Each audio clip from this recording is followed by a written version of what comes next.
Okay, we'll get started with today's review. Thank you for all coming. Maybe. Yeah, there we go. Alright, so the format, we're going to mostly just go through the questions in order, but obviously if you have any questions about topics related to these or things you want me to cover in more detail as we're talking about them, please don't hesitate to interrupt me. This is for your benefit, not mine, as much as I enjoy talking about chemistry with all of you. So please make sure you ask questions whenever you have them.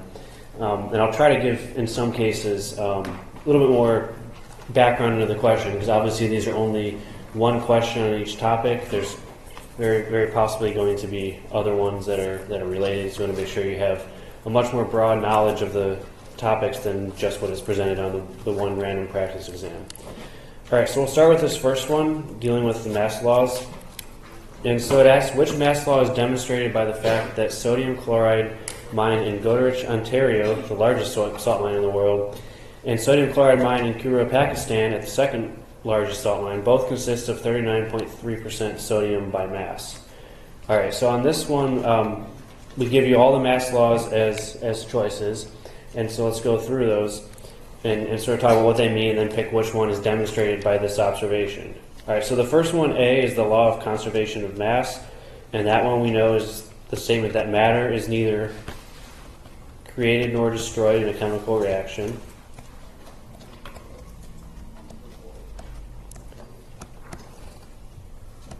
And this situation here, we're not talking about a chemical reaction, so this would not necessarily be a good demonstrator of the law of conservation of mass. Choice B is the law of definite composition, and this is the one that says all substances have specific mass ratios of elements, all pure substances, that is. So if you're talking about an element, it's going to have just a single element, of course, but if you're talking about a pure compound, it's going to have a specific mass ratio of the elements in that compound. And that seems to be the best choice for this one, because we're talking about the fact that sodium chloride contains 39.3% mass sodium, and it doesn't matter where you get it from or how you make it. So that's going to be the correct answer. And then we can look at the other answers and sort of rule those out as well. So multiple proportions is the most complicated mass law in some sense, because it deals with the ratios of masses involved in two different compounds. So if you're talking about the law of multiple proportions, you need to be talking about two or more compounds formed from the same element.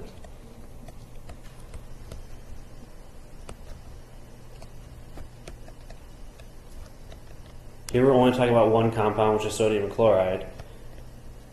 This is the only compound that forms from sodium and chlorine. But like I said, the classic example being, if you were doing some comparison of carbon monoxide and carbon dioxide, that would relate to the law of multiple proportions, which says that if you have, for example, carbon monoxide and carbon monoxide, the mass of oxygen per gram of carbon in those two compounds is going to be a whole number ratio for the two compounds, so, or a small ratio of integers. So it's dealing with two different compounds. So if you want to recognize an obvious situation for the law of multiple proportions, it needs to be talking about more than one compound. And then Dalton's law, which we'll talk about later, is not a mass law, so we wouldn't pick this as our answer either.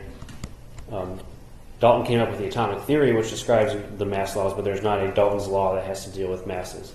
All right, so on this one, law of definite composition was the winner, and we should also be aware then that all three of these laws, A, B, and C, are under the umbrella of the atomic theory, which is the theory that describes why we observe these behaviors in chemical substances and chemical reactions.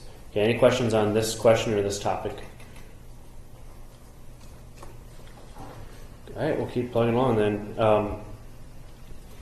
Okay, so this one here is a pretty classic question that you're likely to see one similar to this. How many neutrons and electrons are present in a 55 manganese plus 3 ion? All right, so when we have these atomic symbols, we need to remember that, what the different parts of it are. All right, so this here, this superscripted number on the left, is going to be the mass number.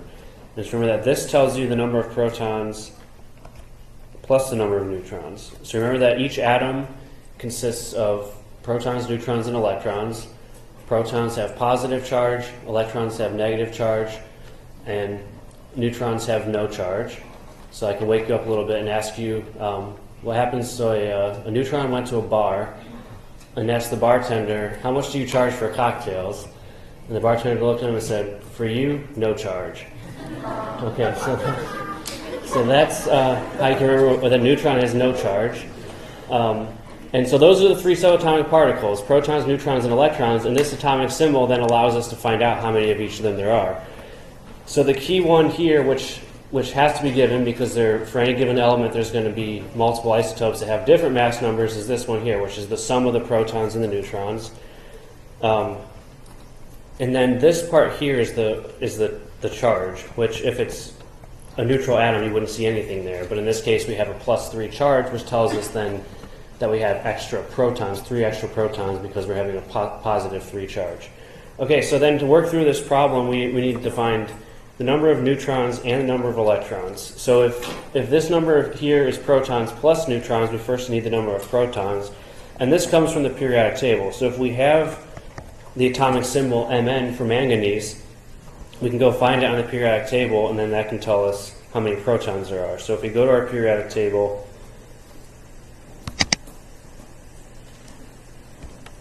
manganese is in the transition metal series.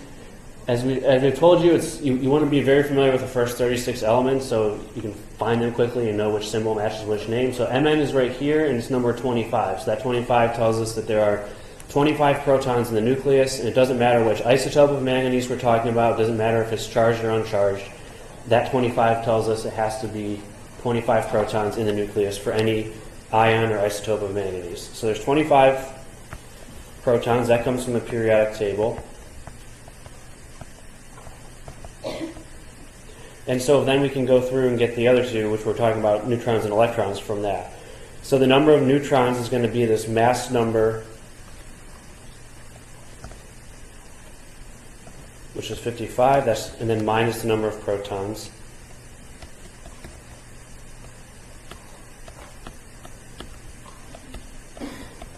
Okay, so there should be 30 neutrons. Let me write this out in more general terms. So the number of neutrons is going to be the mass number, which we abbreviate A, minus the number of protons.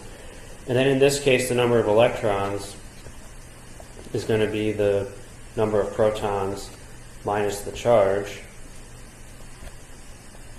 which is 25 minus 3. All right, and because there's going to be 3 less electrons than protons because we have a +3 charge. So 30 and 22 should be the correct answers, and then that would be choice B again. Okay? All right, so subatomic particles know how to interpret these atomic symbols and then how to pull out of there how many of each subatomic particle there is. Any questions on that topic?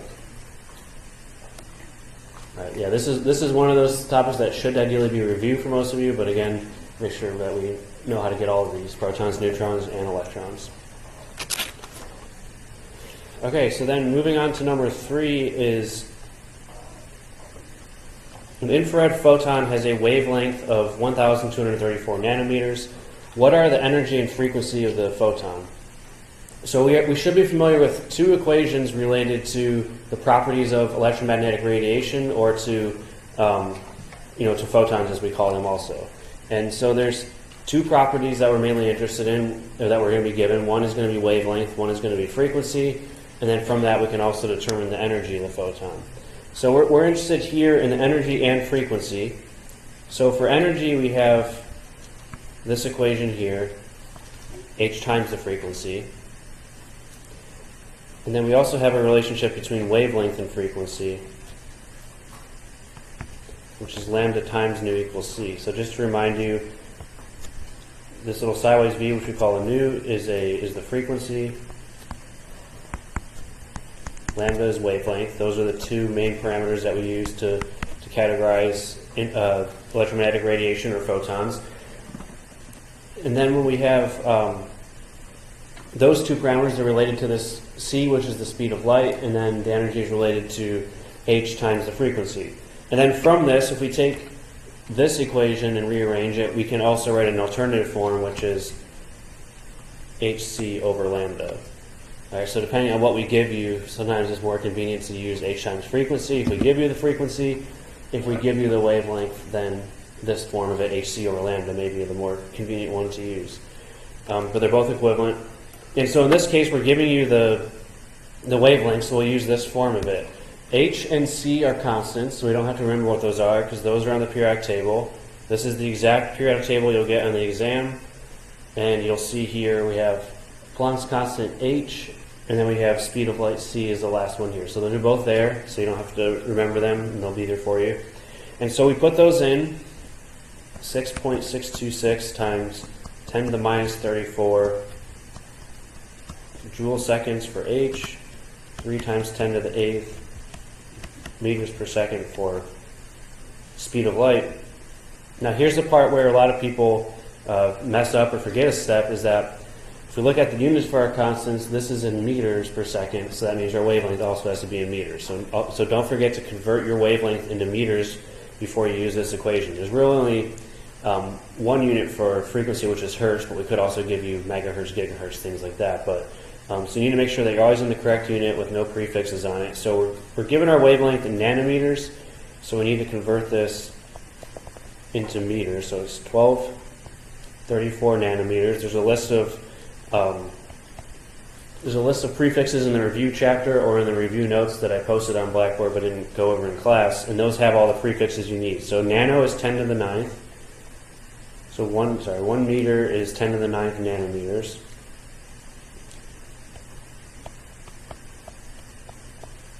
And so when we convert this, we get 1.234 times 10 to the minus 6 meters. We're going to put that in here for lambda. And so when we multiply that across, we get 1.61 times 10 to the minus 19 joules. All right, now obviously we could give you a wavelength that's way different than this, but if you're doing energy of a photon that's in the few hundred to few thousand nanometer range, which is sort of the visible infrared region that we mostly work in, you should get something that's on the order of 10 to the minus 18, 10 to the minus 19. So if you're not in that ballpark, it probably means you either inverted your equation or you converted something wrong. So you can always check yourself there. So that's going to be the energy, which eliminates two answer choices. And then if we look at the frequency, we just use this even slightly simpler relationship here. And so the frequency is going to be just C divided by lambda. So that's 3 times 10 to the 8th. Lambda, we have to keep it in meters still, anytime we put it into the equation. And we should get 2.43 times 10 to the 14 hertz. Remember that a hertz, this is equal to second minus 1. Same unit, really. You might see them either way. It's just inverse second, cycles per second, and we call it hertz. All right, so 2.43 times 10 to the 14th is our answer for the frequency, which will then make choice A the correct one for this one.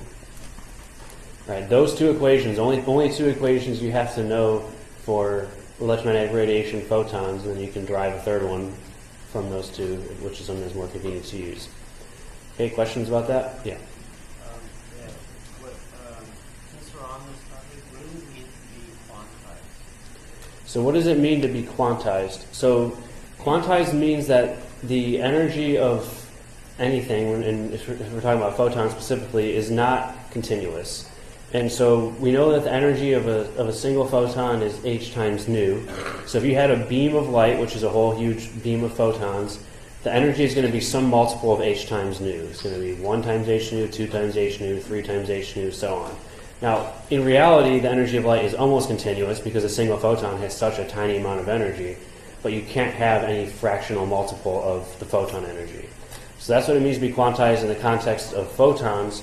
And then in the context of atomic energies, which is related to the Bohr model, it means that the energy levels are also not continuous. You have the n equals 1, and then you have some gap, and there's n equals 2, and you can't have the electron existing in between there at some intermediate energy level. So quantization applies both to the energy levels in matter and the photons themselves, and that's sort of how people started to realize then that there's this link between the two.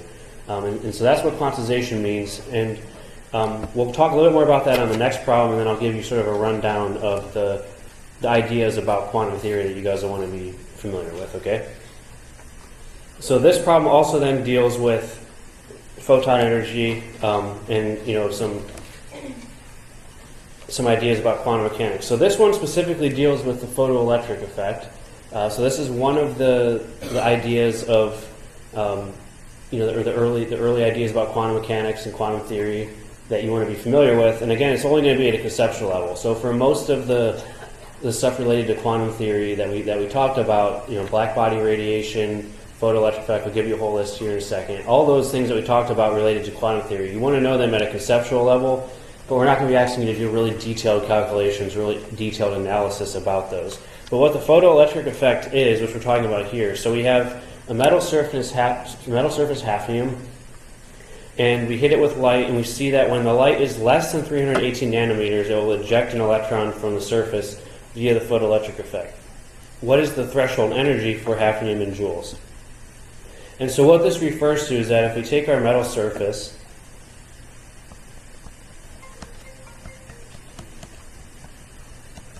which in this case is hafnium, we shine light on it with some frequency, and any time that the product of h times nu, so it has some frequency and the energy of that photon is going to be given by h times nu, if that is greater than E0, which we call the threshold energy, then you're going to see an electron ejected. And the kinetic energy of this electron is equal to 1/2 mv squared. And so basically the idea here is that when you have this threshold energy, because there's a certain minimum energy that's required to break the electron away from the surface, and then any additional energy beyond that is going to be transferred into kinetic energy for the electron. So in the limit where your frequency is equal to the threshold energy, where h times the frequency is equal to that, you're going to eject an electron that has zero kinetic energy. So that's sort of the limit. And then the more and more energy you put in by increasing the frequency, the electron is going to come off faster and faster and faster. So that's what the photoelectric effect is in concept. We're not going to have you calculate the kinetic energy of the electron, although it is a fairly simple calculation, but it's not something we covered. But what you do need to realize is the relationship then between the incident radiation and the threshold energy. So if we're giving you, we're trying to find that threshold energy here, or what's also called the work function.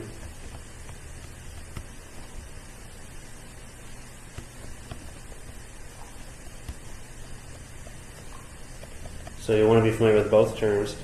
So this is abbreviated as E0.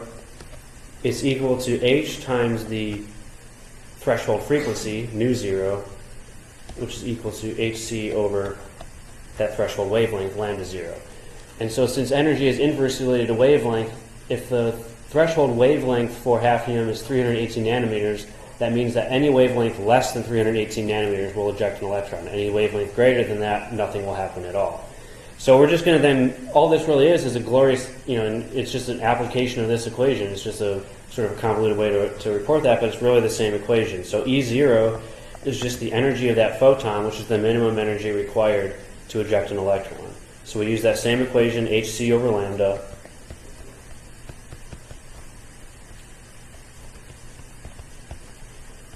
Speed of light divided by the wavelength. So the wavelength still needs to be in meters, so it's 318 nanometers. So it's going to be divided by 10 to the 9th. So it's going to be 3.18 times 10 to the minus 7 meters. So we have to keep the units straight still.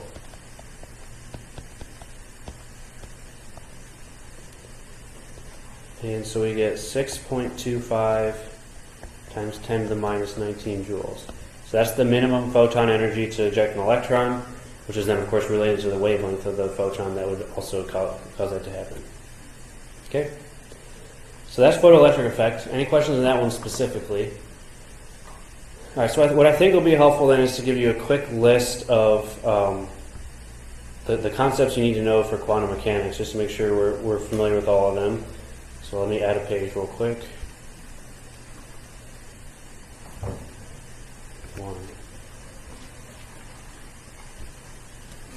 Okay, so let's get a blank page for a second. Because this quantum theory is the part of the test that's really going to be strictly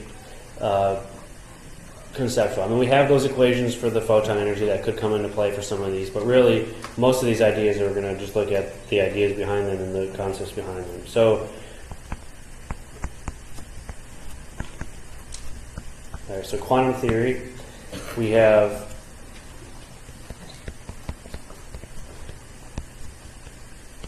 black body radiation. So I have definitions of all of these in the notes, and they're in the book too. So if you just, I don't want to repeat all that here. I don't want to take too much time, but just make sure we're on the same page. So black body radiation was sort of one of the first experiments about quantum theory. We had photoelectric effect, which we just went over.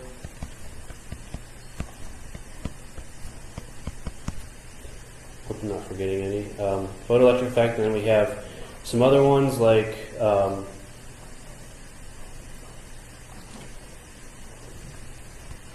wave-particle duality, I guess is the way to put it. So the idea that there really is no distinction between matter and energy, that they're really one and the same thing. They both have wave-like properties, they both have particle-like properties. And that's also then de Broglie wavelength, which is related to that. We have the Heisenberg uncertainty principle.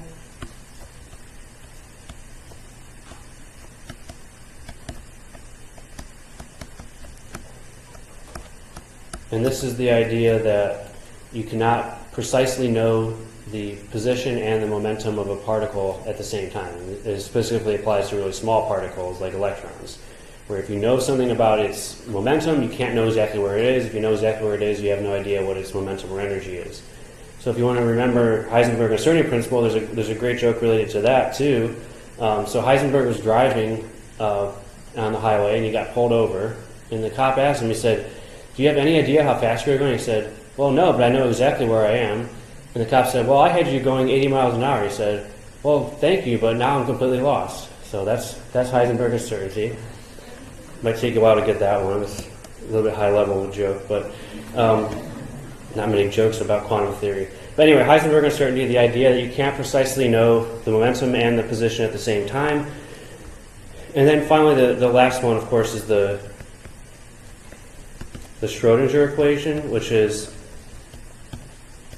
the way that we describe electrons with their wave-like behavior. So we're not going to obviously have you solve the Schrodinger equation or know the mathematical details of it, but it's the idea of wave functions, which are mathematical functions that describe an electron, and then the square of the wave function gives you the probability, and that all takes us then into orbitals and all those other topics, which we'll get into more detail later.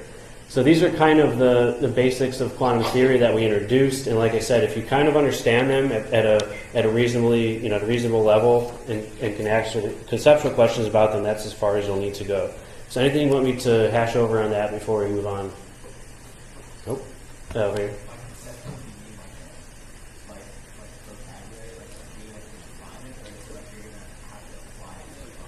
I mean, it could be some of each. So the question was whether it's going to be just defining it or having to apply it. It's some of each, but we're not going to really go off the wall with the applications. It's going to mostly be the definition, and if you know the definition of it, that's probably going to suffice and allow you to then reason your way through anything else we ask you. Like I always said, the homework questions are a pretty good indicator of the level of difficulty that we'll give you on the exam. We don't stray from that too much when we write exam questions. All right, let's move on since we have a lot to get through. Okay, number 5, calculate the frequency of a photon needed to promote an electron from hydrogen's ground state into the third shell. Report the logarithm of your answer to 2 decimal places. So anytime we're talking about the interaction of light with a hydrogen atom, or any one electron species, we should immediately think of the Bohr equation. And so the form of the Bohr equation that's usually most useful to us is the change in energy between two states. So it's going to be given by minus 2.18 10 to the minus 18 joules. We have this z squared term here, although as we'll see it doesn't matter for hydrogen because z is 1 for hydrogen, z is the atomic number. But if you wanted to do something with more than one proton or nucleus, you could, as long as there's only one electron. And then this part of it, which is 1 over nf squared minus 1 over ni squared, where these are the 2 different n values that your electron is moving in between. So if the electron goes, the Bohr model tells us if the electron goes from one orbit to another orbit, it has to change its energy, and that change in energy is given by this equation. So really the first step is going to always be to calculate that change in energy. So for this problem here,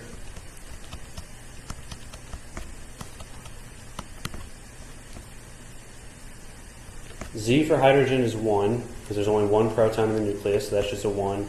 And then the two values of N are going to be, here's where we have to make sure we read the problem carefully. So we gave you that it's going from the ground state to the third shell. So anytime you see ground state, that means N equals 1. So that's where we're starting. That's the lowest energy state. And then we're going to the third shell, which of course means N equals 3. So those are the two values of N we're going to put in this equation. If we care about the sign of delta E, we need to make sure we put them in the right order. So the final value of N is where we end up, which is 3. And then the initial value is 1. And so when we multiply this out, we get a change in energy of 1.94 times 10 to the minus 18 joules. So the energy is increasing by that much for that hydrogen atom when the electron goes from N equals 1 to N equals 3. And then whenever an electron moves between energy levels, the other thing that the Bohr theory tells us is that it's also going to be accompanied then by a photon. So if the electron moves from lower energy to higher energy, if it's gaining energy, it gains that energy from a photon by absorbing that photon energy. And if it goes from a higher value of N down back to a lower energy, it's going to give off a photon. And the energy of the photon is equal to the energy gap between the initial and the final states. Whether it's going up or down in energy, that gap in energy is equal to the energy of the photon that's involved. So no matter what situation we're talking about, absorption or emission, the energy of the photon is just given by the absolute value of the difference in energy between the two states, which of course then is related to the photon energy by those same two equations that we've now used at least twice on this practice exam. Okay? So once we know the difference in energy that the electron is moving between, we can then relate that to the energy of the photon. So here we're interested in the frequency. We're looking for the frequency of the photon that does this. So the frequency is going to be the absolute value of delta E divided by H. So our change in energy is 1.94 times 10 to the minus 18 joules. And we don't have to worry about sign there. And we divide that by Planck's constant, which is that same 6.626 times 10 to the minus 34. And what we get is 2.928 times 10 to the 15 hertz. And then typically in Blackboard, since Blackboard is terrible at handling exponents, if we wanted you to calculate this number and then report it to Blackboard, as I said here, you want to take the log of that. So make sure you know how to do that on your calculator. Make sure you have a calculator that has the log function on it. So the log of this frequency would then be 15.47. All right, so this is a good time to emphasize the point that you have to use a scientific calculator, no graphing calculators, as we've reminded you before. And make sure whatever calculator you're using, you know how to use it. I mean, it sounds like a stupid thing, but they're all a little bit different. So if you haven't done exponents on it before, if you haven't done logs before, just make sure you know the proper syntax. So practice a little bit with the calculator you're going to use on the exam. The nice thing about having to report the log of the answer is you can make a fairly significant mistake in your math and you'll still get roughly the same log. But if you're off by orders of magnitude, of course, that's going to be reflected in your answer and it's going to be wrong. So you do need to be at least close to the right answer, but there's a little bit more leeway when you're doing logs. Okay, any questions on that one? Yep. The reason we have to get the log is because there's no good way to enter scientific notation in a Blackboard. I think it accepts it, but it's one of those things where if you don't type it exactly right, it's going to count it wrong, and it's just impossible for us to anticipate all the creative ways that you guys are going to input scientific notation in a Blackboard. So we just have you do the log to make it a little bit easier for us to grade. Any other questions? Okay, back, sorry.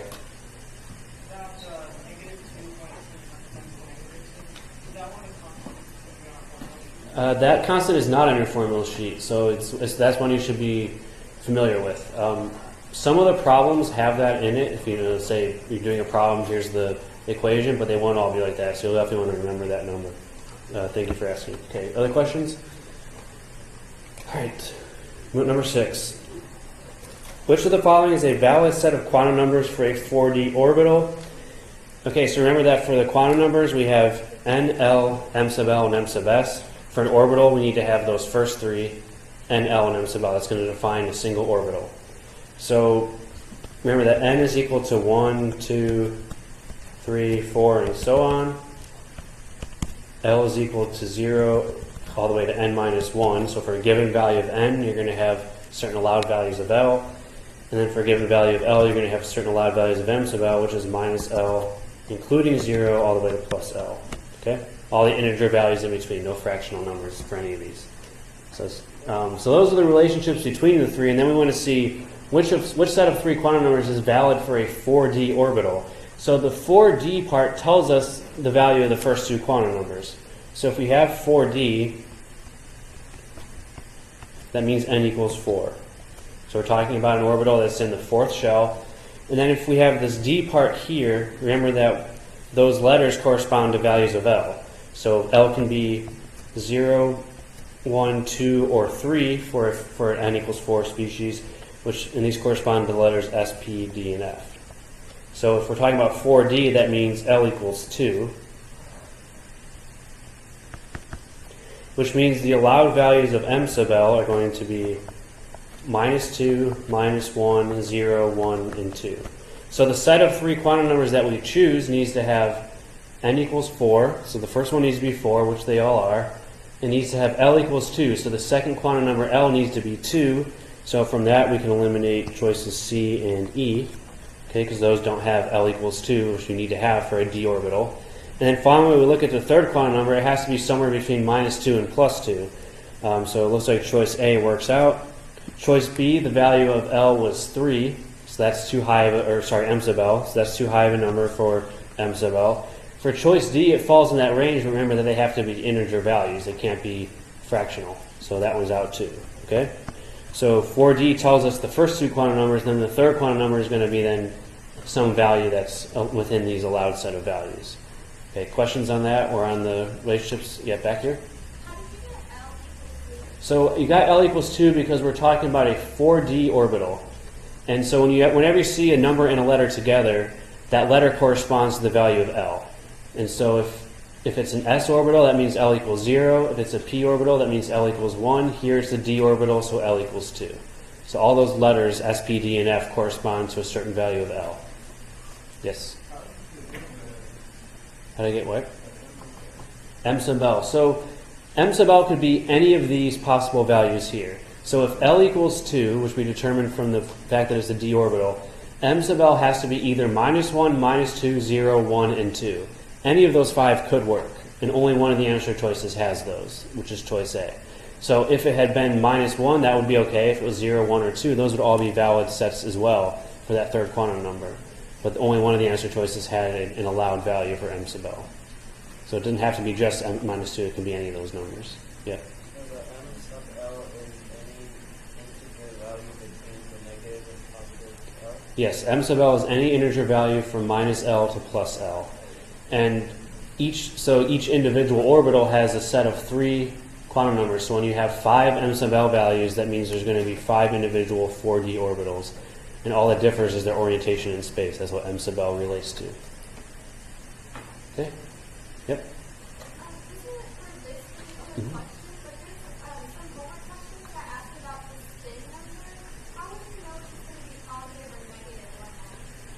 So the spin value can, as you correctly said, is only either plus 1/2 or minus 1/2. In reality, for the first electron you put into an orbital, it doesn't matter. It can be either plus or negative. There's no energy difference between those. Conventionally, we put plus 1/2 first, but it doesn't have to be that way. But the key point is that if you put one electron into an orbital with spin plus 1/2, the second electron has to be spin minus 1/2.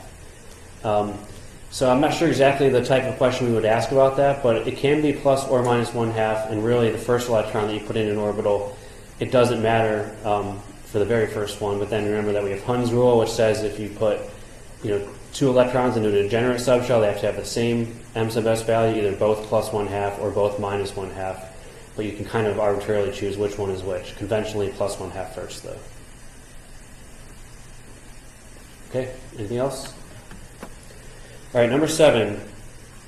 So this one brings into some important relationships for shells, subshells, and orbitals. So it wants to know how many orbitals are in the sublevel where n equals 5 and L equals 4. So if we wanted to use the letter designation, this would be a 5G orbital, which g orbitals don't really exist for real atoms, but they could exist in theory. And we want to know how many orbitals are in that sublevel. So here we're talking about a sublevel. So if we were given the shell number, which is defined by a value of n, the number of orbitals is given by n squared. If we're talking about a subshell, or sublevel as we sometimes call it,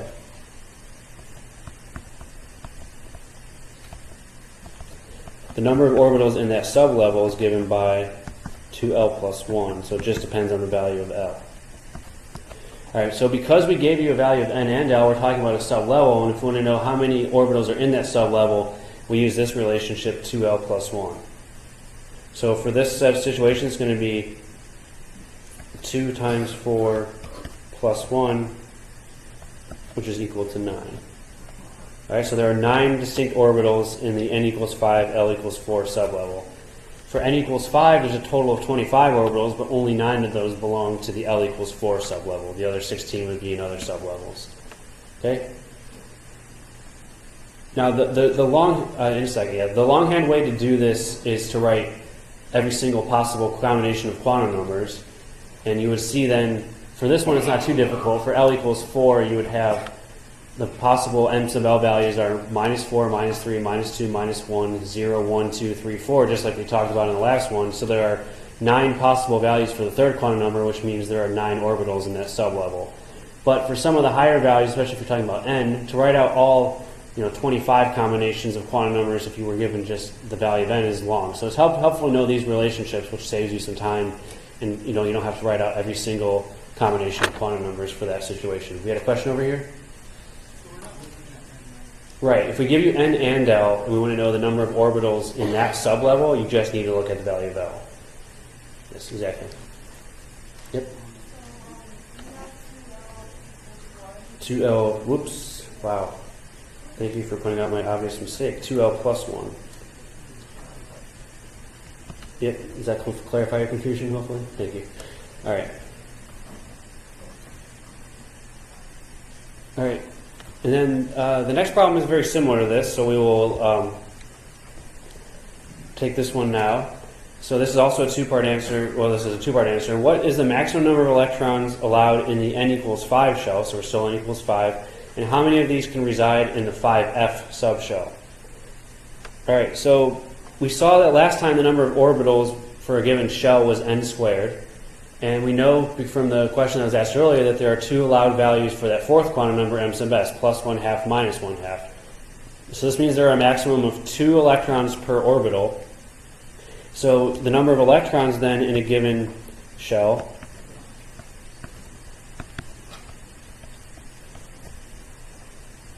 so if we're talking about a shell which is defined by a value of n, that's the number of electrons, which is the number of orbitals times 2. And then if we're talking about a subshell, so this is going to be for a shell, and then for a subshell, the number of electrons is equal to 2 times 2L plus 1. Okay? So again, it's the number of orbitals in the subshell, which is 2L plus 1, times 2, because there are a maximum of 2 electrons per orbital. So those are the 2 relationships we'll need for this problem. Again, the other way to do it is to write out all possible values for the quantum numbers, but there's going to be, as we see for this one, a lot of combinations. So for the first part, the number of electrons in the n equals 5 shell is just going to be 2 times 5 squared, which is 50. So there would be 50 sets of quantum numbers you'd have to write if we were trying to do all of them, so that's a lot. So that's why it's helpful to know these relationships. And then for the number of electrons in the 5F subshell, which is one of the subshells within the n equals 5 shell, we use this relationship here. And the value of L, again, comes from that letter. So it's 5F, and that's going to correspond then to one of these letters. L can be 1, 0, 1, 2, 3, and so on. And this corresponds to S, P, V, F. So we're talking about L equals 3 for this sublevel, F5F. So 2 times the quantity 2 times 3 plus 1 is 14. All right, so that corresponds to answer choice C. And what it tells us then is that in the n equals 5 shell, we can put a maximum of 50 electrons, and out of those 15, 14 of them can go into the 5F sublevel. Okay? And the rest of those 36 would go into the 5S, 5P, 5D, and 5G sublevels, which are also there. Okay? Okay, questions on quantum numbers? Okay. Number these out of order or something? I think I did. Yeah, there's, whoops, I don't know how to count anymore. So I went from 7 to 11 to 9. That makes, I think this should be number 8. I'm confusing myself here. Okay, there we go. All right, what is the, any questions on that before I move on to electron configurations? Okay, this one asks the ground state electron configuration for manganese.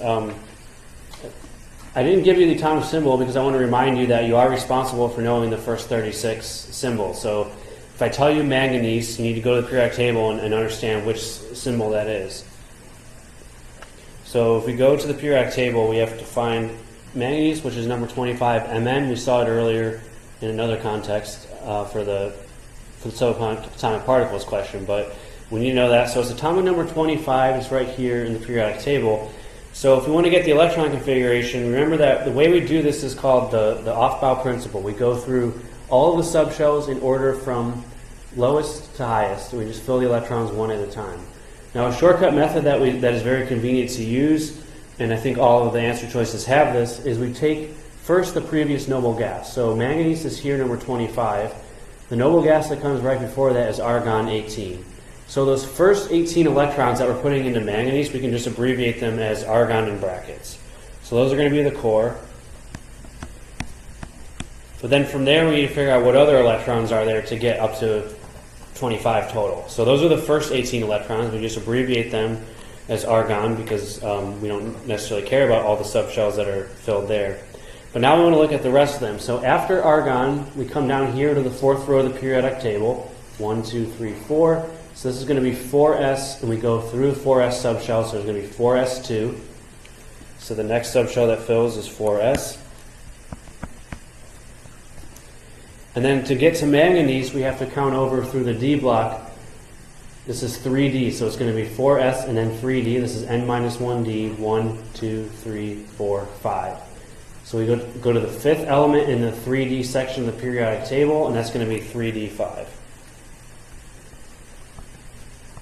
All right, so that's the correct configuration for manganese. So we have to always go in order for the subshells, and that subshell ordering comes from the periodic table. So to remind ourselves again of what those are in more general terms, these first two columns are the S block, these last 6 columns are the P block, and the ones in the middle are the Ds. So this is going to be NS, which is going to be 1S, 2S, 3S, 4S, 5S, 6S. This is going to be NP, so it's going to be 2P, 3P, 4P, 5P, 6P.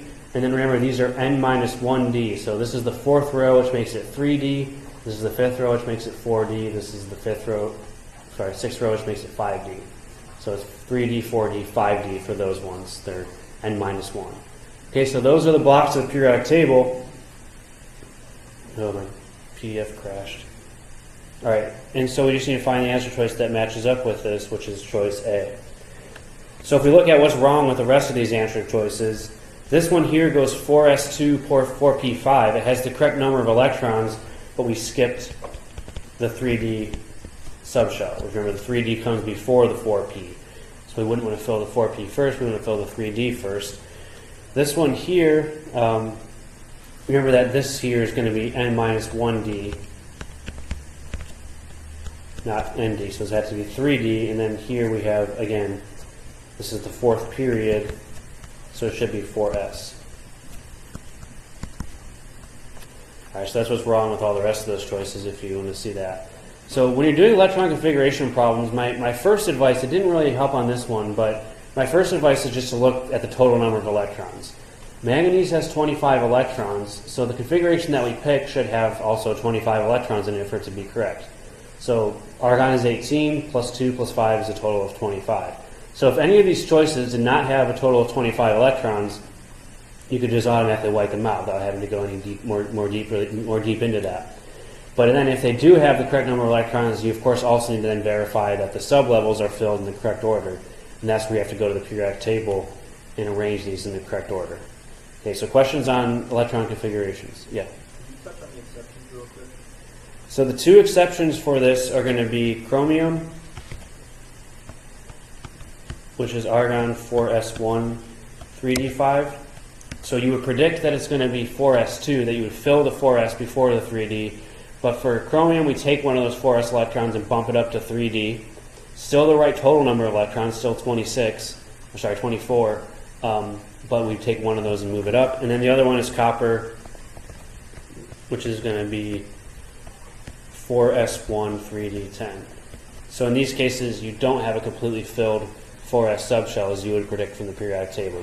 You skip one of those and put it up into the D. Okay? Those are the two exceptions we expect you to know.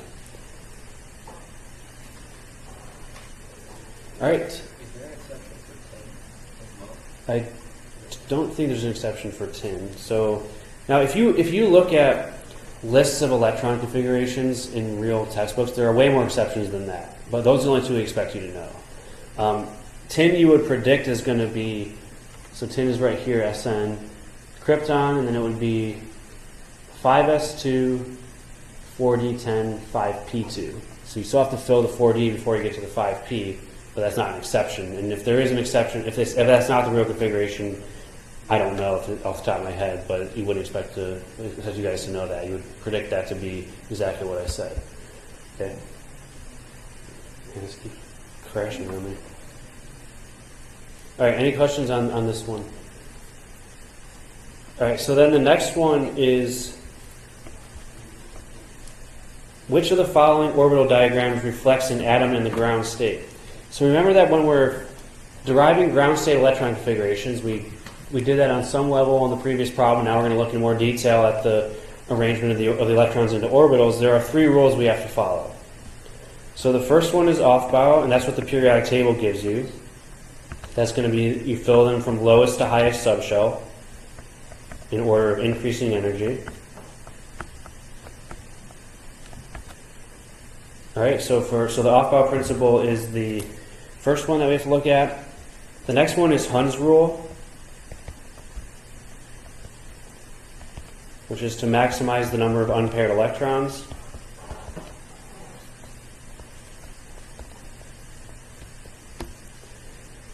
And then this one relates to the question we had earlier about electron spin, which is Pauli exclusion. And so Pauli exclusion says no two electrons have the same quantum numbers in a single atom. And so the implication of that for filling orbitals is that there's only a maximum of 2 electrons per orbital, and if you put 2 electrons in an orbital, one has to be spin up, one has to be spin down. You cannot have it any other way.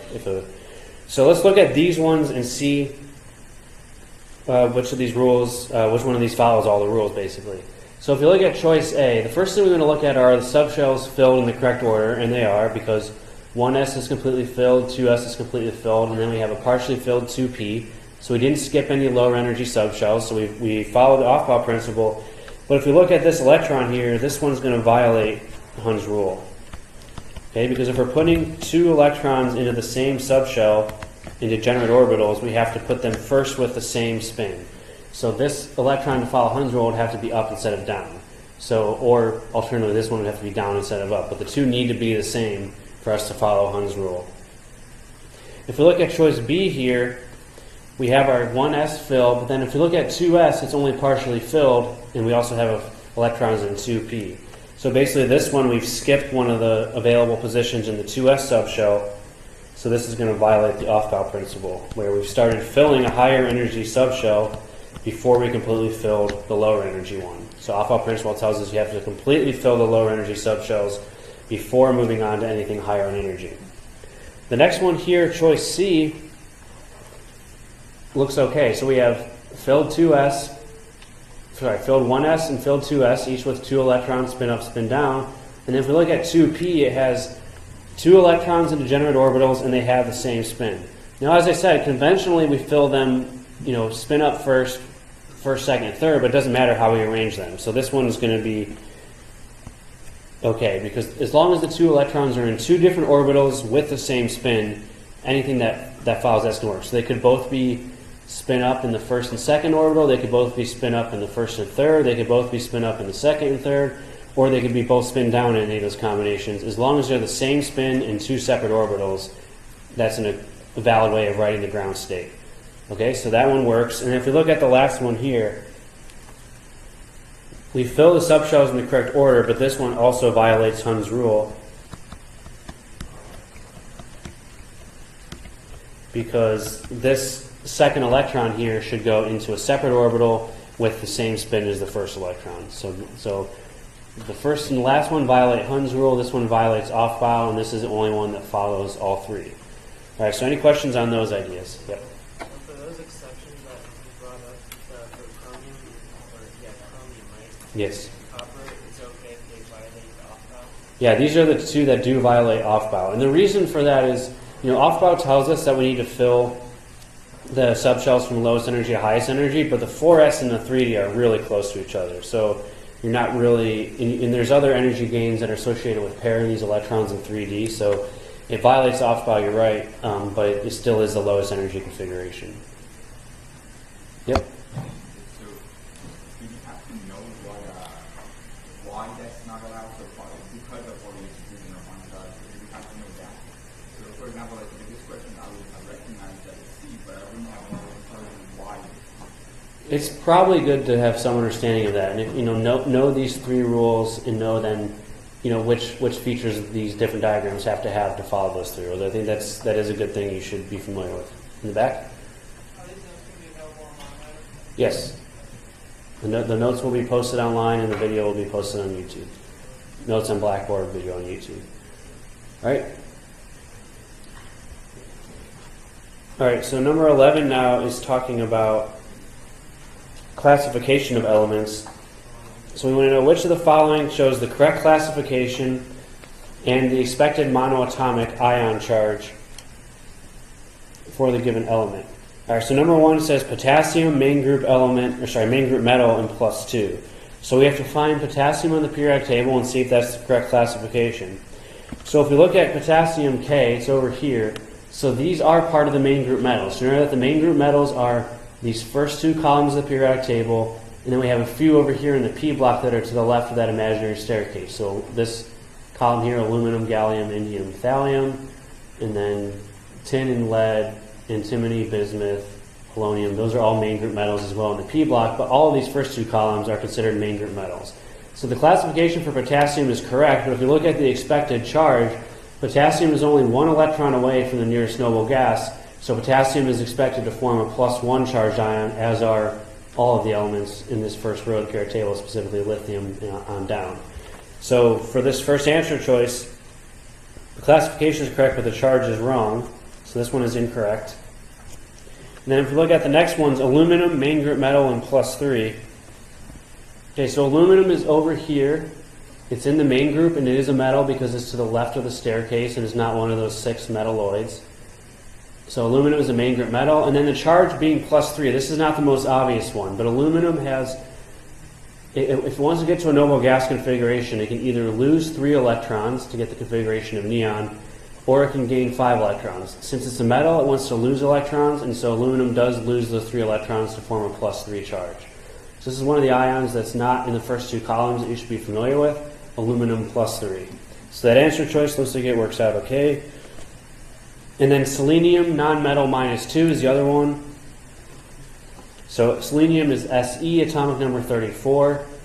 It's on the right side of the periodic table. It's to the right of our staircase, so it's definitely a non-metal. And again, it's 2 electrons away from noble gas, so by gaining 2 electrons and forming a -2 anion, it'll get noble gas configuration, so that's going to be the expected charge for the selenide anion. So that one looks like it works as well. So the correct answer for this one would be E, 2N3. All right, so make sure you're familiar with the different classifications of elements. On a very broad level, we have metals, nonmetals, and metalloids. And then within the metals and the nonmetals, we have some subclassifications like alkali metal, alkaline earth, transition metal. And then in the nonmetals, we have halogens, noble gases, things, those subclassifications that you should also become familiar with. So any questions on that? Yes?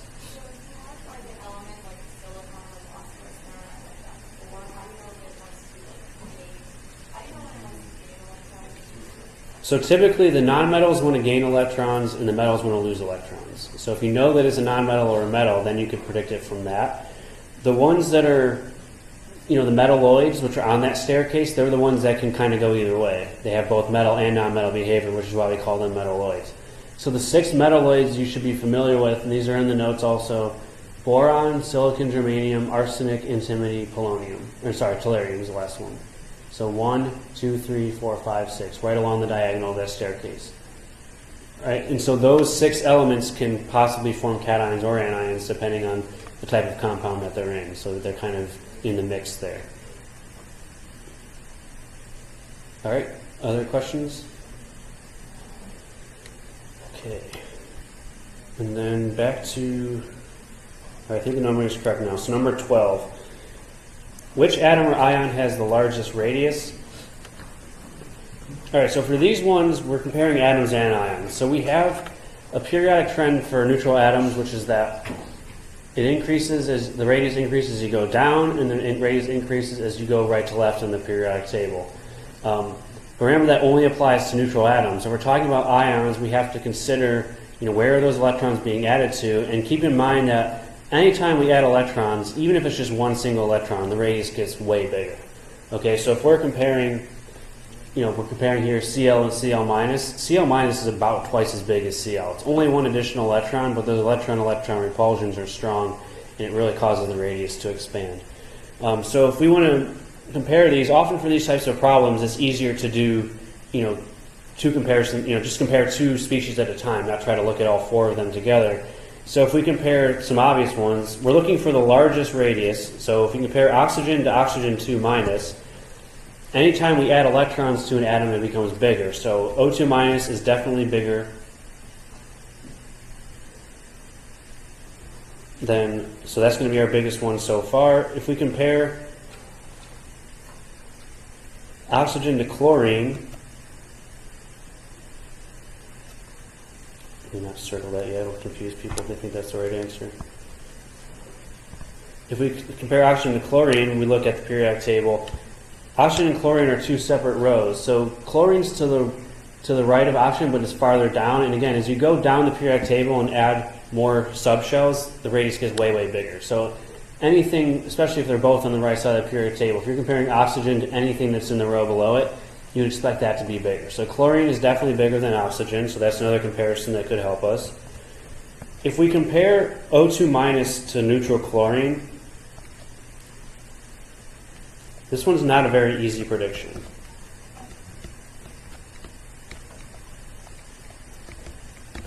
I think Cl is a little bit bigger than O2 minus, but it's lower on the periodic table. If we're comparing something where we've added extra electrons to something that's neutral, those are not often the easiest comparisons to make, but we can still get an unambiguous answer, because if we compare Cl to Cl minus, we know that Cl minus is going to be bigger, and if we compare O2 minus to Cl minus, we also know Cl minus will be bigger there, because in those anions, they both have noble gas configurations. O2 minus has the neon configuration, Cl minus has the argon configuration, where you've added, you have a completely additional subshell that's filled. So Cl minus is going to be certainly bigger than O2 minus. This may not have been the best problem setup, but I think it's a pretty clear answer that Cl minus is bigger. So typically when you're looking at these types of problems, pick the ones that are farther down in the periodic table, in the lower row of the periodic table, and then if they're anions, they're going to be bigger than the neutral elements of the same type, and try to base your comparison on that. And I checked all these AND questions. There shouldn't be any where the comparisons are ambiguous, so I think it'll be, if you just use that sort of line of reasoning, these 2 things that I talked about that affect the radius, then you're going to be okay. Okay, yep? If we were comparing sulfur -2 to Cl minus, Yeah. So sulfur 2 minus to Cl minus. So they both have the same number of electrons. They both have 18 electrons. So anytime you're comparing 2 ions that have the same exact number of electrons, the one that has the more negative charge is going to be bigger. So S2 minus would definitely be bigger than Cl minus. So in the case where the ions, or the atom and the ion, have the same number of electrons, the comparison is much more straightforward. If it has more protons in the nucleus, it's smaller. If it has less protons in the nucleus, it's larger. So that would be a situation that I think is even more straightforward than this example. Yep. No, the more protons, the smaller the radius. The more negative charge or the fewer protons, the larger the radius. All right. All right, so those are going to be... All right, so number 13 deals with ionization energy. For the element phosphorus, which ionization energy will show an exceptionally large increase over the previous ionization energy? All right, so the idea here is that when we have ionization energy, each one refers to losing one electron. So the first ionization energy, you're losing the first electron. The second ionization, you're losing another electron. The third ionization energy, and so on. And the ones that are comparatively easier to pull off are the valence electrons. Those are the ones that are furthest away from the nucleus. So if we look at the electron configuration for phosphorus, phosphorus is here. So it's going to be neon, it's going to be 3s2, 3p3. So we want to first consider the electron configuration.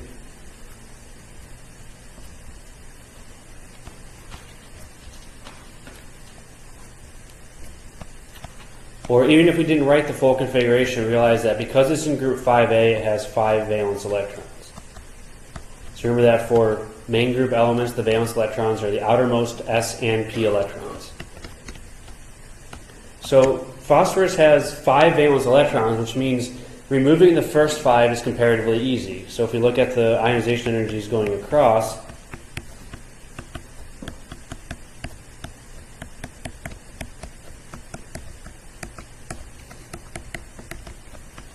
let's just go up to 7 and so on.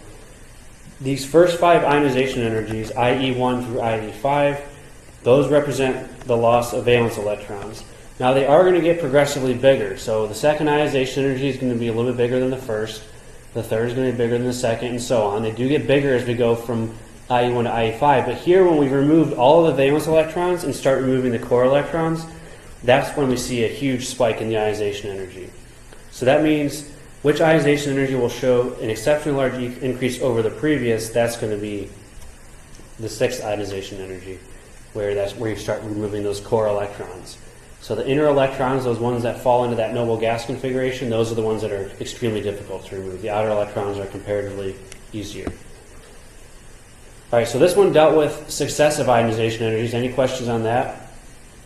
Now I do want to quickly cover the trend for first ionization energy, which is also going to be a type of problem we could ask, because I don't think I have anything like that on the practice exam. No, I don't. Okay, so let's talk about first ionization energy, which is where we can use the periodic trend to help us.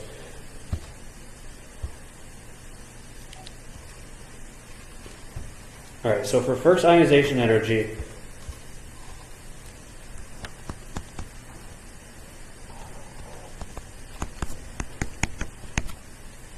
that's removing the first electron from an atom. That's where we can use the location in the periodic table directly to allow us to predict trends.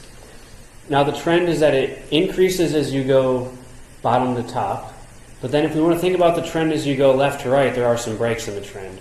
So let's look at a plot here that goes across the main group elements. So we're going to put the group numbers down here. I should start doing this in class, but I think it is helpful. All right, so these are the 8 groups for the main group elements, 1A through 8A, and this is going to be the first ionization energy. Now the basic trend is that the ionization energy increases as you go from left to right. So you would expect a general trend of it going up like this. Okay? But there are some points where we have a break in the trend, and those occur at the positions where we have really stable electron configurations, which there are 3 examples. So you would have, in group 2A, you have an S2 valence configuration, and so that's a very stable configuration, so it doesn't want to lose any electrons. Remember, ionization refers to the loss of electrons. Group 5A, where you're at P3, that's also a comparatively stable half-filled configuration, so we don't want to lose any electrons, so I guess S2P3 is a better way to say it. And then here at the noble gas configuration, S2P6. So the places where you want to be aware of the breaks in the trend are here. So group 1A would have some ionization energy. But then group 2A, because it's a very stable configuration, is going to be an unexpectedly high ionization energy. It'll be somewhere up here. It doesn't want to lose any electrons because it has a stable configuration. And so then it would come down a little bit when you go to group 3A. So it's not a smooth trend, and there's going to actually usually be a decrease in ionization energy when you go from 2A to 3A. And then that continues on in a nice smooth trend, but then once you get to 5A, you again have a situation where you have a stable configuration and an unexpectedly high ionization energy off the trend. And then it comes back down in 6A, and then it'll go up a lot in A, but the important point is that the noble gases have the highest ionization energies. And I don't think there's this should be a little bit lower, maybe it should, that should be still a little bit higher than, but anyway, the places where the trend breaks down are 2A to 3A and 5A to 6A. It's not a steady increase as you go across. All right, so be aware of that, and then I guess I can also do for electron affinity. So electron affinity is the reverse process, which is adding an electron to an atom, and it follows the same basic trend. Now here we're talking about most exothermic electron affinity. So electron affinity is usually a negative number, but we're interested in the magnitude of that number. And so for electron affinity, if we go across the periodic table,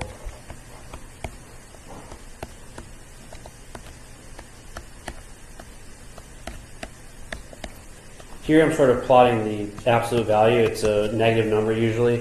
When we say that something has a larger electron affinity, that means it has a more negative electron affinity. So once again, that's going to be a basic increase left to right in terms of the size of electron affinity. But when you get to group 2A, it still has a stable configuration, so it doesn't want to gain any more electrons either. It doesn't want to lose electrons, it doesn't want to gain electrons. So its electron affinity is anomalously low. It's kind of the opposite. And then 3A, 4A, 5A is anomalously low because it doesn't want to gain any more electrons, and then you continue on in a pretty steady fashion, 6A, 7A, and then the noble gases don't really have well-defined electron affinities. They basically have no electron affinity, close to zero.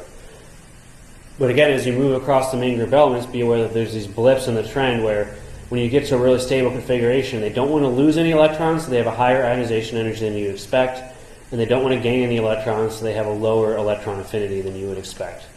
All right, so that's the break in the trends that you'll need to be familiar with. So when you're comparing atoms, especially if they're in the same row of the periodic table, you definitely need to keep these things in mind, okay? All right, questions on that? So second ionization energy is removing the second electron. So it's going from a +1 ion to a +2 ion. And so if they have, if they're talking about two atoms that have the same valence configuration after losing one electron, then it would still increase as you go, bottom to top. But you can't use the strict left-to-right increase because now you have different numbers of valence electrons, so it doesn't follow this same group number relationship. Yep?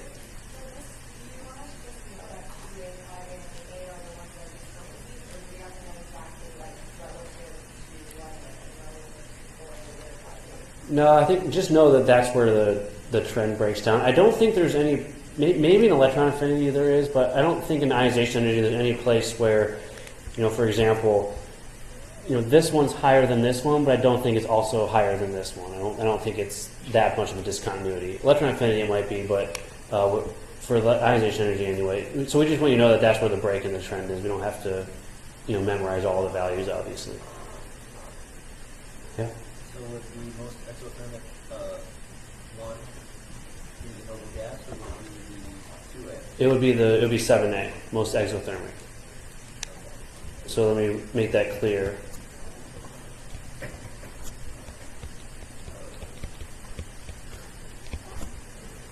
So the most exothermic electron affinity is going to belong to the halogens, group 7A, where if they get just one more electron, they have noble gas configuration. So they really want that extra electron. They have a high electron affinity. Okay. All right, let's continue on. In this problem, we're asked to choose the least polar bond from among the following.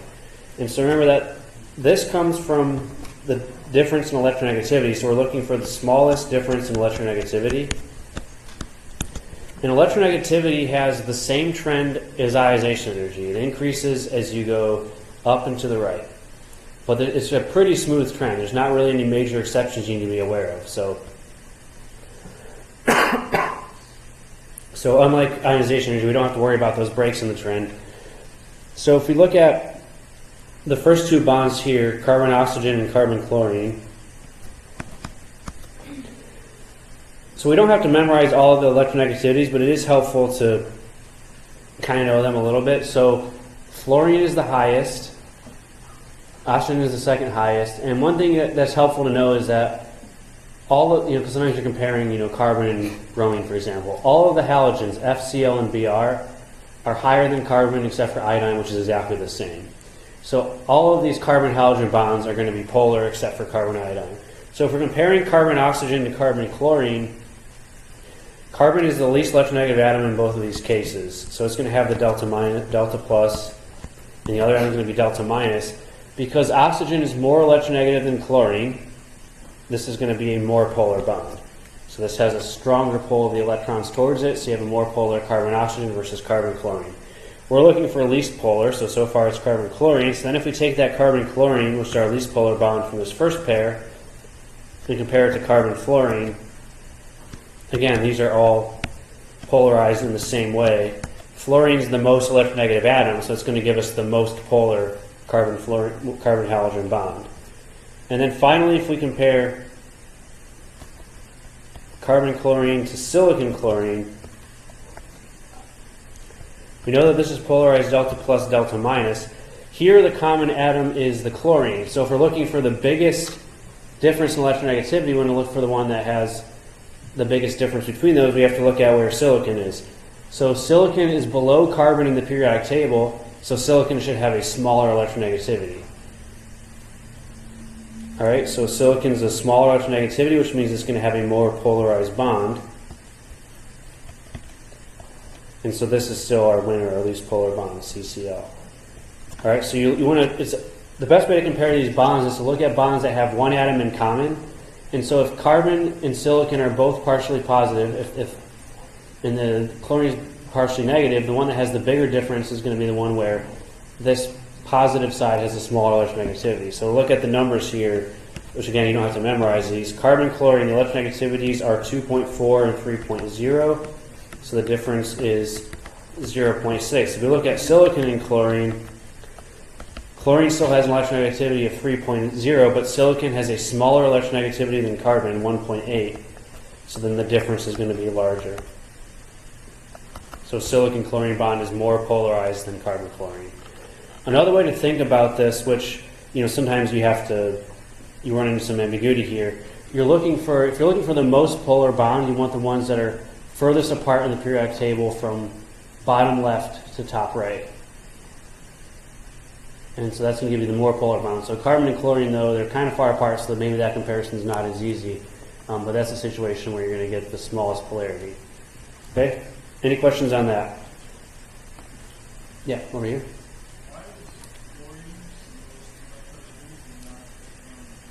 Well, so the noble gases don't have defined electronegativity because electronegativity is the property of an atom in a bond, and the noble gases don't form bonds. So I don't even know if those electronegativities can even be measured. So we don't really consider those when we're talking about electronegativity trends. That's a good question, though. Any other questions about electronegativity, bond polarity?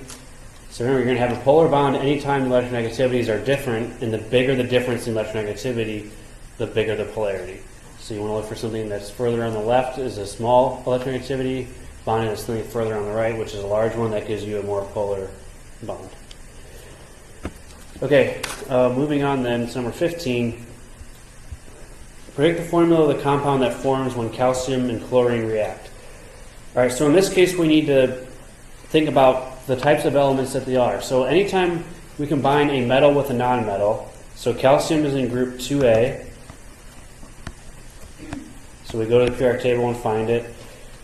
Calcium is here, it's a metal, and then chlorine is over here in group 7A, it's a nonmetal. So when metals and nonmetals combine, they form ionic compounds, which means that the metal is going to lose electrons and form a cation, and the nonmetal is going to gain electrons and form an anion. So the chlorine is in group 7A. And we want to then predict the charges of each of these ions that form. So for the main group, metals and nonmetals, we can very easily predict the charge just by the location of the periodic table. So calcium is here in the second column. It loses 2 electrons to get to a noble gas configuration, so calcium will always form +2 ions. And any element in this column will form +2. Chlorine is over here. If it gains 1 electron, it gets to noble gas configuration, so all of the halogens then will form -1 anions. So when these metals and nonmetals react, they form ions with a given charge. So calcium is going to be a +2, and then chlorine is going to be a -1 charge. And then remember that the formula of the compound is going to be such that the charges balance out, that you have no net charge. So if we have calcium 2+ and Cl-, we need to have, and cross over the 2's and make them subscripts, we need to have 2 Cl- to balance the charge from 1 calcium 2+. So the formula would be CaCl2, which is choice A.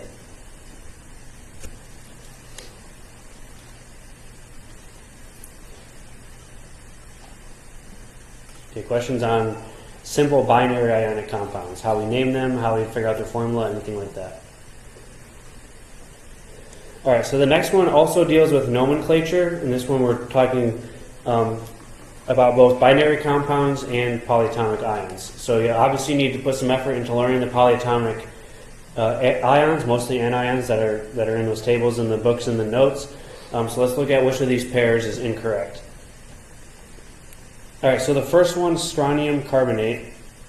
I should have given you the SrCr03. I gave you the formula. So Sr is over here. It's number 38. So strontium is a main group metal. Should always form a +2 cation. And then CO3 carbonate is going to be CO3 2-. And so that means the correct formula for this is in fact SrCO3, strontium carbonate. So the formula is correct, but there's something wrong with the name here. And so remember that these Roman numerals here, we only put those for transition metals. No Roman numerals.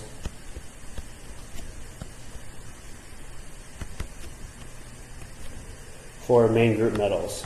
All right, so strontium is in group 2A, and so we don't have to put that number in parentheses to indicate the charge because strontium is always +2. So the name is slightly incorrect here because we have a parenthetical entry for the charge, so that's going to be the one that's incorrect. Now we can convince ourselves that the rest of them are correct. If we look at cobalt-2 nitride, cobalt is a transition metal, so in this case we do need to include the charge because the transition metals can have more than one charge possible.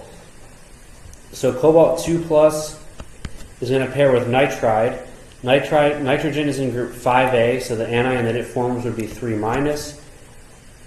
And so if we want to balance the charges here, this would have to be cobalt-3 N2. So the name and the formula are correct for this one.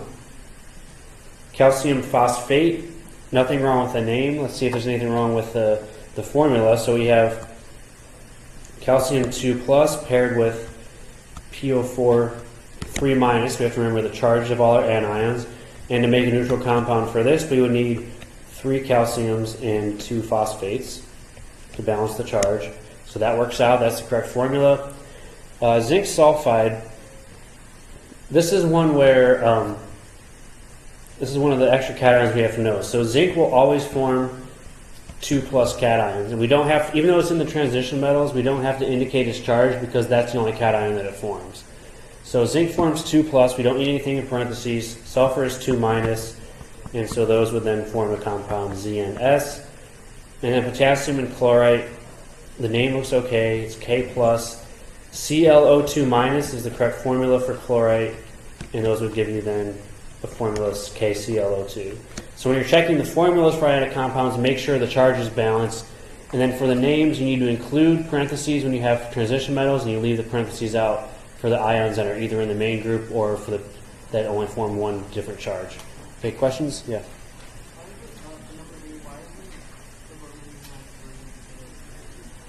The Roman numeral indicates the charge, not the number of ions. So if we have a 2 in parentheses, that means it has to be a +2 charge. And so when you have a +2 cobalt pair with nitride, you need 3 of those to balance the charge. So that tells you what the charge is on the ion, not how many of them there are. Any other questions? All right, we're getting there. All right, number 17, we're talking about Lewis structures. In the Lewis structure for carbon monoxide, what is the formal charge on the oxygen atom? So this is a deceptively tricky Lewis structure. It's just 2 atoms, and I think, oh, how hard could that be? But let's look at what happens here with carbon monoxide. So we have to count the electrons first. Carbon is in group 4A, so it has 4 valence electrons. Oxygen is in group 6A, so it has 6. So we have 1 carbon with 4 valence electrons. We have 1 oxygen, which has 6. So we have a total of 10 valence electrons for this compound. So now we need to draw the best Lewis structure and figure out what the formal charge is on oxygen. So in this case, it doesn't matter which we treat as the central atom or the outer atom. There's only 2 atoms. So we start with a single bond, just like we always would.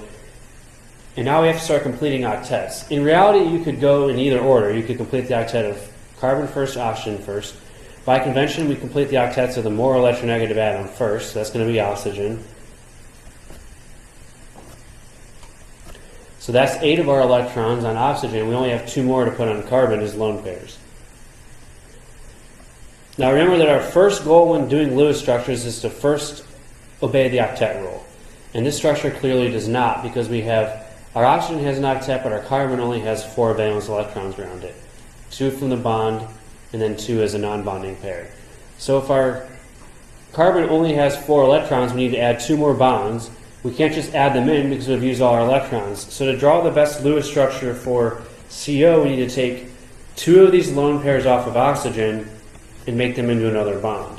And so that gives us then a carbon-oxygen triple bond with 1 lone pair on oxygen and 1 lone pair on carbon.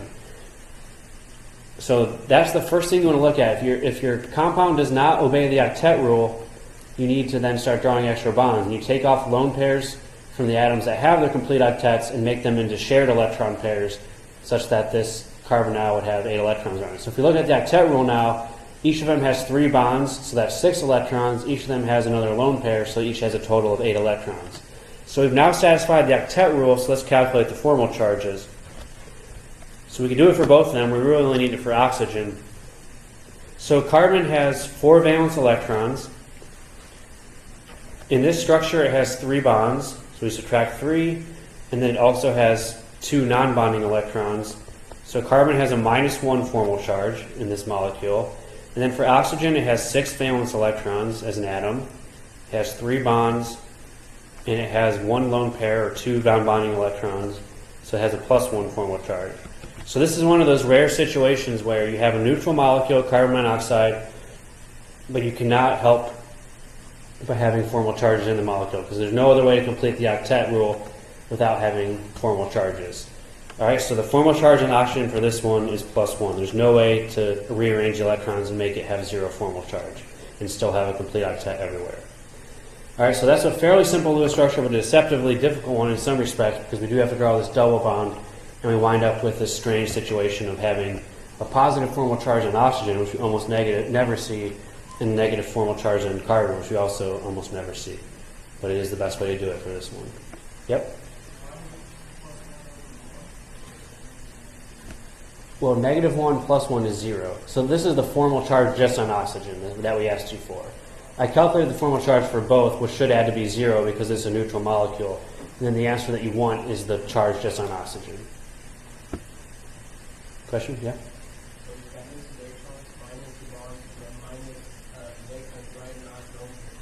Yeah, minus total non-bonding electrons. So you count each of those individually. Because basically the formal charge is asking how many of these electrons belong to carbon. So it's sharing the 3 electrons that are in the bond, and the oxygen is sharing 3 with it. And then these 2 electrons belong entirely to carbon, so you count that as completely belonging to carbon. That's how that works. Okay? Questions on formal charge? 3 more. All right, what is the proper name for the compound with the formula HClO2? So remember that we have 3 classes of compounds. We have ionic, covalent, and then a special class of covalent compounds called acids. So acids are the ones where we have hydrogen at the beginning of the formula and then it's paired with some anion, either a simple anion like chloride, bromide, iodide, or in this case, a polyatomic anion, ClO2. So we have to first identify the name of the anion. So this H here tells us that it's an acid. And most of these names have acid in the name, but it's an acid, so we have to follow the rules for naming acids. The anion that it's paired with is ClO2 minus. There's one H plus paired with one ClO2 minus, and this is called the chlorite anion. So when we're naming acids that have polyatomic oxoanions in them, ClO2 minus is one of those. We call these oxoacids because they have a polyatomic oxoanion in them, an anion containing oxygen. If we have an ITE anion, the name becomes an OUS acid. If we have an ATE anion, that gives us an IC acid.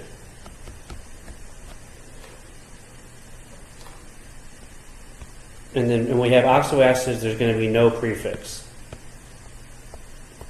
So for oxoacids, which is where H plus is paired with some polyatomic anion that includes oxygen, which is things like nitrate, perchlorate, phosphate, sulfate, all those, you just take the root name and you change the ending. So it's going to be chlor, and then you change the ITE to an OUS, and then you just tack on acid at the end.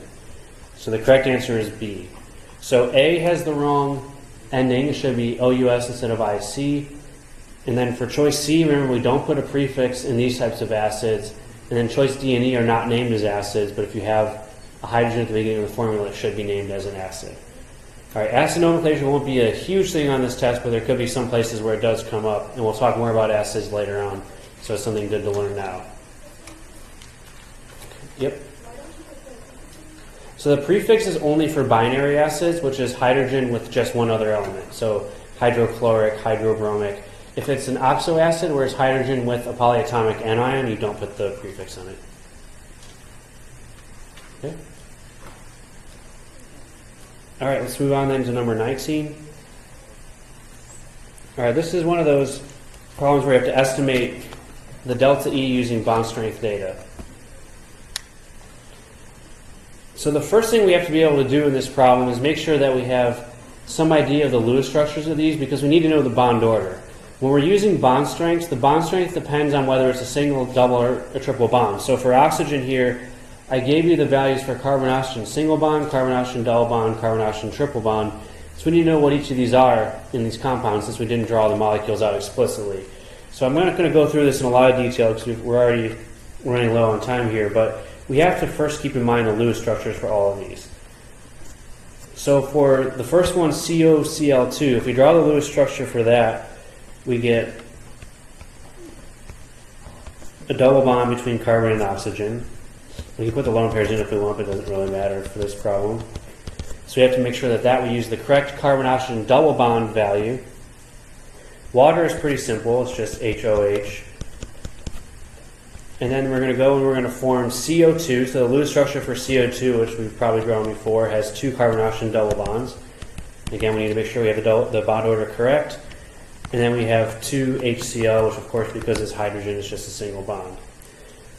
All right, so those are all the bonds. We need to make sure that we have Lewis structures in our mind so we know what the bond orders are. And then remember that in these types of problems, what we're doing is we're finding the change in energy for this reaction. So we're going to take all the bonds in the reactants and break them, and then we're going to form all the bonds in the products, and the difference between those combined bond energies is going to be the change in energy for the chemical reaction. So first we sum everything up. So for the reactant side, we have, in this molecule here, we have 1 carbon-oxygen double bond. So I wrote that a little bit differently.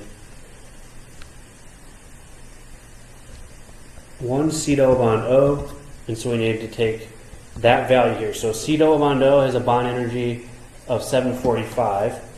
So we have to include that in the calculation. And then on the other part of this molecule, we have 2 carbon-chlorine bonds, 2 CCLs. So we have 2 times CCl, and that's going to be 2 times 339 kilojoules for the bond strength for carbon-chlorine.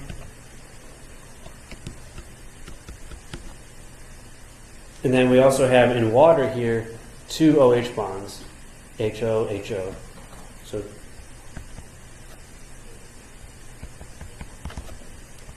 and the OH bond strength from this table is 467 kilojoules. So all these numbers here that we're multiplying just, of course, come from the given bond strength value. There's no way to covet those a priori. So we have then 934 for that. Oh, no.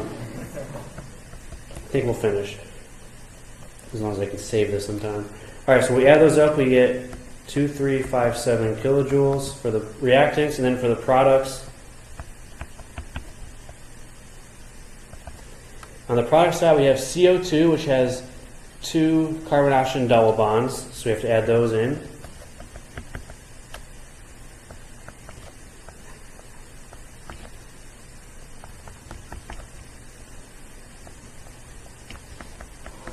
And then we have also 2 HCl. So each HCl only has 1 HCl bond, but there are 2 copies of that molecule, so we have to make sure we count that double again. So it's going to be 2 HCl bonds, which is then 2 times 427 kilojoules for that part of it. 854. And so what we get is 2344 kilojoules for the sum of the bond energy on the product side.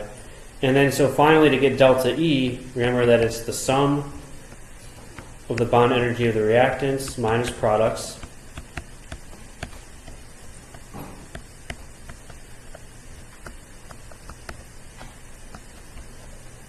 And so we take this first number here, 2357. We subtract the second number, which is 2344.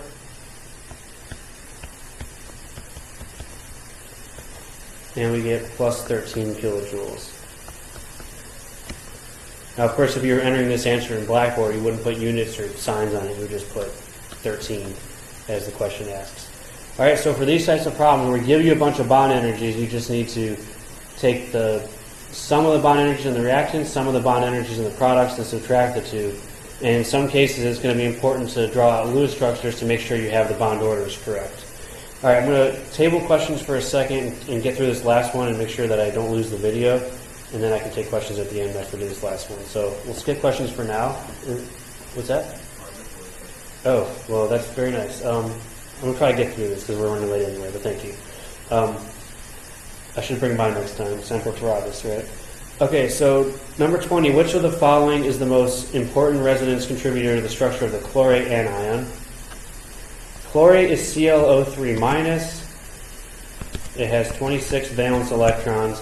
If we look at these structures, all of these have 26 valence electrons. You can count them up yourself if you don't believe me, but all of them have the correct number of valence electrons, so we don't have to worry about any of them being the wrong number of electrons or anything like that. So now our task is to find which one of these has the best arrangement of electrons.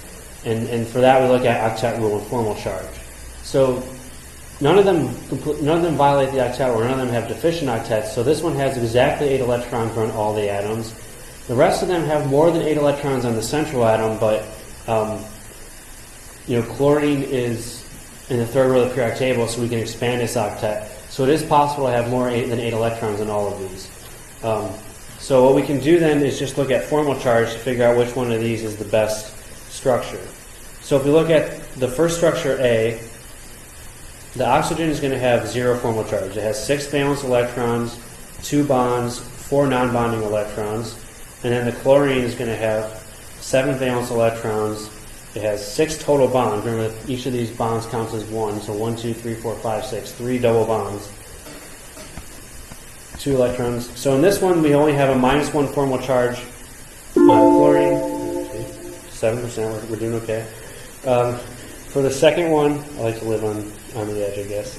All right, so for the second one, if we calculate formal charges here, we saw that in the first one, if you have oxygen with a double bond, it's going to have 0 formal charge. We don't have to recalculate those.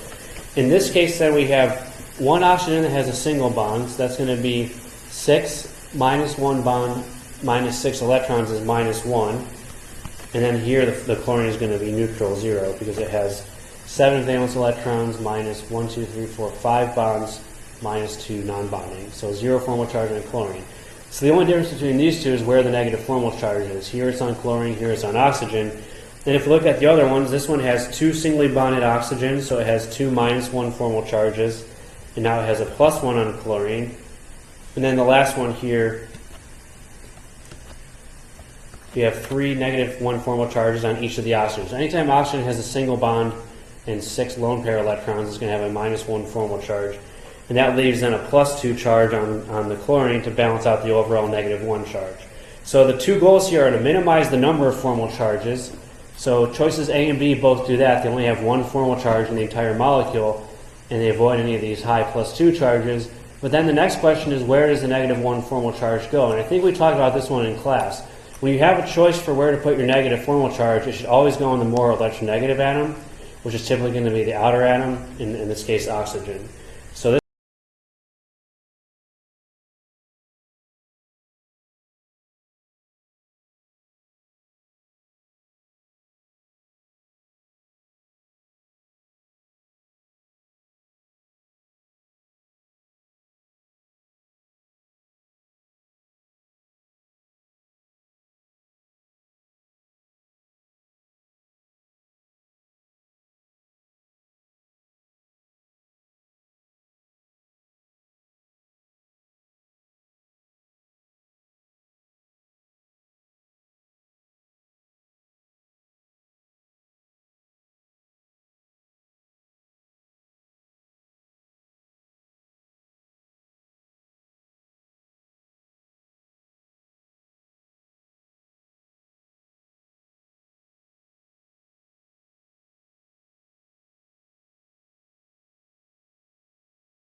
The other reviews on your YouTube page be similar to this?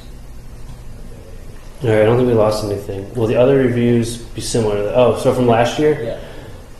Yeah. They won't be the exact same set of questions, but they'll be probably at least 2/3 the same. Yeah, so there are reviews available from last year. I don't think we lost anything, so thank you, David, for bailing me out there. That was very helpful. All right, so let's finish this one up with freshly charged battery. So as I was about to say before my light flashed before my eyes and my computer died, choice B is the best one here because it minimizes the formal charges and it puts our negative formal charge onto oxygen instead of chlorine, which is more electronegative. Ask questions, sir. So why aren't we worrying about the octet rule? Well, we do worry about the octet rule, but the first thing to check is, does each atom have, if it's not hydrogen or beryllium or boron, does it have at least 8 electrons? And all of them do. If any of them had less than 8 electrons around them, then we'd automatically eliminate that one. Now, but then beyond that, if it's the central atom and it's in the 3rd row of the periodic table or below, it's beyond neon basically, it can expand its octet. So probably on the test we'd have the question worded a little bit more clearly, where we would say, like, on the basis of formal charge, pick the best resonance structure for chlorine. If we say on the basis of the octet rule, or which of these structures completely obeys the octet rule, only this one really follows the octet rule. The rest of these actually violate it, but it's okay to violate it if it's just for the central atom. So we'll be pretty clear on the test whether we're talking about octet rule or formal charge when we ask you to evaluate these things. Okay? Other last questions before we close this up? Yep. Okay, so the exam has exactly 20 questions, which is the same as this in the practice exam. One thing I want to mention about the practice exam, which this reminded me of, there's a question on there, number 16, about lattice energy, which we're not actually going to cover until chapter 7. So that won't be on the real test, so you can ignore that question for now. We'll come back to it later in the course. So if you're taking the practice exam in Blackboard, there is one question on there that's not valid, but the rest of them are all very good approximations for questions you'll see on the test. Yep. Question number 16. Is there any way that we can calculate the charge from the polyatomic ions, or do we have to just memorize that? The charges for polyatomic ions you mostly have to memorize. I mean, if you could go through and draw the Lewis structure that has the octet rule and everything, and that usually will give you the charge, but that's a very long, indirect way to do it. So memorizing them is probably the best way to go. Yeah, over here. Are there any topics that we're not covering on the practice that are going to be on the real test? I would say on a big scale, no. So we tried to cover at least something related, but there are some other ways we could ask these types of questions and things that we obviously didn't get into. So I tried to make this follow the real exam as closely as I could, but there's obviously a little more breadth than what I was able to cover here. But there's not going to be anything totally different, I would say. Yep. So we don't need to focus on like which scientists went with which experiment? So the history stuff, like which scientist went with which experiment, I mean, that could be covered in some of those earlier questions about like atomic theory and stuff. So you're not going to have to know all of them, but know the major ones like Dalton and Lavoisier and those people. The ones that we went over in the notes are probably the ones that you might have to know. So if they're not in the notes, chances are you won't have to know them. All right, I think with that, I'll close this up. If you got any last questions, you can come see me up here or later on in the week, or next week, I guess, and I'll be happy to answer those questions for you.